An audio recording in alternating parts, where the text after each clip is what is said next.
Hello guys, it's my pleasure to welcome you to my channel, Excel Graphics and Multimedia. And in today's video, I'm going to teach you guys how to know how to set who can know your last view on WhatsApp, your last minute online on WhatsApp. Let's say for instance, there are some people when you check their last time online on WhatsApp, you see let's say for instance we are in October, some will give you January last year, but they were online, but you don't note, you don't take note they are present online.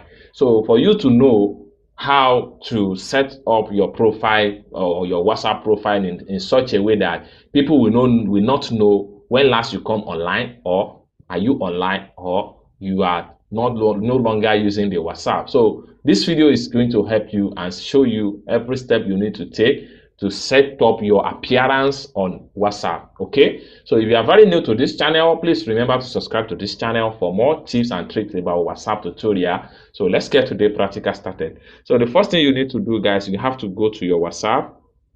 So when you open up your WhatsApp and you intend to set up your last time appearance on WhatsApp, you don't want people to know the last time you log into your WhatsApp and the last time you log out on your WhatsApp, or whether you are online or you are not online. Your visible appearance, you want to set it invisible. Okay, so you have to come to the top here, click on this three dot, go to settings. From settings, go to accounts.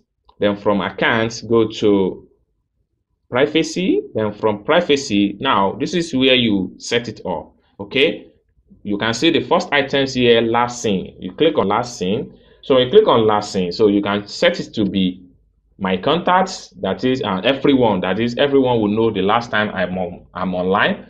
If you don't want that, you can select my contacts. So if you don't want that, you can select anybody. Okay, so this is how you set it up, how people to know if you are actually online or you are invisible. This is how you set it up on WhatsApp, and I hope you guys learn one or two things in this video. If you find this video helpful, please click on the like button, and also remember to subscribe to this channel for more interesting tutorial about WhatsApp. Thank you guys, and I hope to see you in my next video. Bye for now.